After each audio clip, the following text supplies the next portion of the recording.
Disclaimer, तो हम इस वीडियो के माध्यम से किसी भी सेक्सी गतिविधियों का समर्थन नहीं करते और अगर आप एक एडल्ट हो तो इस वीडियो को देखें, अन्यथा आपके हार्मोन्स की तीव्रता भी बढ़ सकती है, जिसे नियंत्रित करने के लिए आपको नजदीकी पोर्न साइट पर जाकर हिलाना भी पड़ सकता है। तो चलिए करते हैं एक्सप्लेन। तो आज हम बात करने वाले 1975 की सबसे कंट्रोवर्शियल मूवी सालों के बारे में, जिसे मोर देन 10 कंट्रीज में बैन किया हुआ है, जो कि एक दांते द डिवाइन कॉमेडी पोएम पर आधारित है। तो इस मूवी को बेसिकली 4 भागों में डिवाइड किया गया है, परंतु मुझे भी नहीं पता ये क्यों किया गया है। तो उसे मारो गोली, हम तो अपनी स्टोरी पर आते हैं। तो स्टोरी स्टार्ट होती है इसके फर्स्ट पार्ट एंटी इन्फर्नो से, जहाँ पर हम 4 बहुत ही नीच बड़वों को बैठे हुए देखते हैं और इन्हें मैं ये उपाधि क्यों दे रहा हूँ ये आपको आगे पता चलेगा। और ये चारों बड़वे अलग अलग पोस्ट पर विराजमान है, जहाँ पर एक प्रेसिडेंट, एक ड्यूक, एक बिशप और एक मैजिस्ट्रेट है। तो मैं आपको बताता चलूं कि 1944 में वर्ल्ड वॉर सेकंड के बाद इनको इटली पर हुकूमत मिली थी, जिसके बाद हमें दिखाया जाता है कि ये कैसे स्पिरिचुअल को निभाने के लिए एक दूसरे की कन्याओं से ब्याह कर लेते हैं। फिर हम इन चारों गांडुओं को एक बुक में साइन करते हुए देखते हैं, जिसके अनुसार ये इतने बुरे कांड करेंगे कि इनके बाप भी ऊपर से इनको गालियां बक रहे होंगे, क्योंकि इनका मानना था कि अगर ये ऐसा करेंगे तो ये डेविल के और करीब जा सकते हैं, और ये इनका मोटिव भी था। अरे मैं रुचूतिया हुए सभी कभी होता है क्या? जिसे निभाने के लिए ये अपने गार्ड्स की मदद से 4 जवान लोंडों को ढूंढते हैं। उसके बाद ये इन्हें अपनी सिक्योरिटी में रिक्रूट कर लेते हैं और फिर ये 9 लड़कों को पकड़ के लाते हैं और फिर उन्हें निवस्त्र होने के लिए बोलते हैं। और जब एक आदमी उनसे बचने के लिए भाग रहा होता है तो वो उसे मार देते हैं शूट करके, और बोलते हैं अबे कहाँ जा रहा है अबे गांडू। और फिर ये 9 लड़कियों को लाकर उन्हें भी नग्न कर देते हैं। फिर हम ईवा की माँ को उससे बचाते हुए ले जाके भागते हुए देखते हैं, जिसके बाद उन 4 बड़वों के सिक्योरिटी गार्ड भी इनका पीछा करने लगते हैं। और यहाँ पर ईवा की माँ समझ जाती है कि वो इनसे नहीं बचने पाले और दोनों मरने की कोशिश करने लगते हैं, जहाँ पर उसकी माँ तो मर जाती है लेकिन वो लोग ईवा के पकड़ के उसे बचा लेते हैं। और इस तरीके से अब उसके मेंशन में 8 लड़के और 9 लड़कियां बची हुई थी। तो इस तरीके से इस संस्कारी मूवी का पहला पार्ट खत्म हो जाता है। और चलिए अब सेकंड पार्ट की माँ की यहाँ करते हैं, यानी कि सर्कल ऑफ मैनिएक। और ये पार्ट भी दांते द डिवाइन पोएम पर आधारित है। इस पार्ट के शुरू होते ही हम उन चारों बड़वों को 4 नई प्रोस्टिट्यूट को उस मेंशन में लाते हुए देखते हैं, जहाँ पर ऑलरेडी वो 17 गुलाम पहले से ही मौजूद थे। और उन प्रोस्टिट्यूट को वो आदेश देते हैं कि वो सभी एक एक आकर उन 17 गुलामों के साथ उन चारों बड़वों को भी गंदी गंदी कहानियां सुनाए,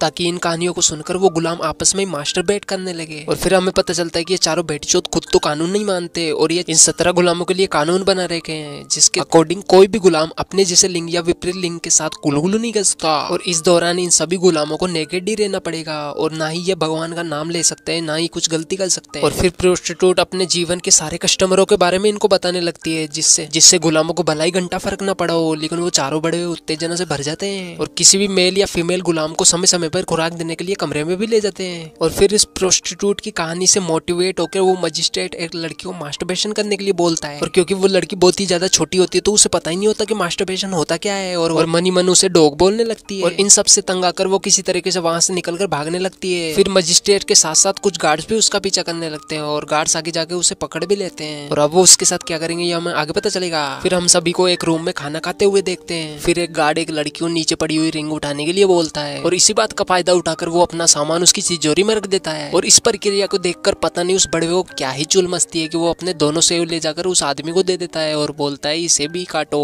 यानी कि समझ रहे हो ना, ये ऐसे वैसे दरिंदे जिनको कोई भी चलेगा, भले वो मेल हो या फीमेल हो। इसके बाद वो चारों प्रोस्टिट्यूट उन चारों बड़वों से कहती है कि इन्हें मास्टरबेट करने की प्रक्रिया हमें सिखानी ही होगी, क्योंकि हम तो पैदाइशी टीचर हैं। और फिर वो एक डमी लेकर आकर फीमेल गुलामों को उनका हिलाने के लिए बोलती है। और फिर हम उसी लड़की को देखते हैं जिसे मजिस्ट्रेट ने मास्टरबेट करने के लिए बोला था, और उसके भाग जाने के बाद गार्ड्स ने उसे पकड़ लिया था। और फिर हम उस लड़की की डेड बॉडी को देखते हैं जिसे उन लोगों ने गला काट कर मार दिया था। और वो सभी गुलामों को वार्निंग भी देते हैं कि अगर किसी ने भी यहाँ से भागने की कोशिश की तो उसका भी असर यही होगा। और फिर हम मजिस्ट्रेट को देखते हैं जो कि अपने कूलों को चेयर पे से उठा लेता है और बोलता है कि अब हमें इसमें से एक मेल और फीमेल को चूज करके उनका ब्याह कराना चाहिए। फिर वो इन दोनों का शुभ मंगल विवाह कर देते हैं और उसके बाद उन दोनों को आपस में गुलगुलू करने के लिए एक रूम में छोड़ देते हैं। और जब वो दोनों इस बात को मानकर गुलगुलू करने लगते हैं तो पीछे से उन 4 बड़वों में से 2 बड़वों से रहा नहीं जाता और वो वहां पर आकर उन दोनों को रोक देते हैं। ये तो बड़ी बात हो गई, हाथ आया पर सामान न लगाया। फिर उसके बाद ये दोनों बड़वों उन दोनों के साथ इस क्रिया को संपन्न करने लगते हैं। उसके बाद ये चारों बड़वों उन फीमेल्स गुलामों को डॉग की तरह ट्रीट करने लग जाते हैं, डॉग की तरह खाना खिलाते हैं। और जब एक लड़की नहीं खाती तो उसके खाने में कील मिलाकर उसे खिला देते हैं, जिसकी वजह से उसके मुंह में से भी ब्लड आने लग जाता है। अब हम करते हैं इसके थर्ड पार्ट को एक्सप्लेन, जिसका नाम था सर्कल ऑफ शेट। तो ये वाला पार्ट काफी ज्यादा डिस्कस्टिंग हो सकता है और अगर आप कमजोर दिल वाले हो तो आप इस पार्ट को स्किप कर सकते हो, लेकिन मैं आपको रिकमेंड करूंगा कि आप इस वीडियो को पूरा वॉच करें। तो दोस्तों अब थर्ड पार्ट स्टार्ट होता है, जहाँ पर सिग्नोरा मैगी नाम की सेकंड प्रोस्टिट्यूट आती है और अब वो अपने बारे में सभी को बताने लगती है। वो बताती है कि एक बार उसे अपनी माँ को ही मारना पड़ा था, जिस पर मजिस्ट्रेट बड़वा अपनी अपाइज बुद्धि से बोलने लगता है कि सैक्रिफाइस तो देना ही पड़ता है, इवन लोग बेवकूफ है जो कि माँ को ही सब कुछ अपना मानते हैं। फिर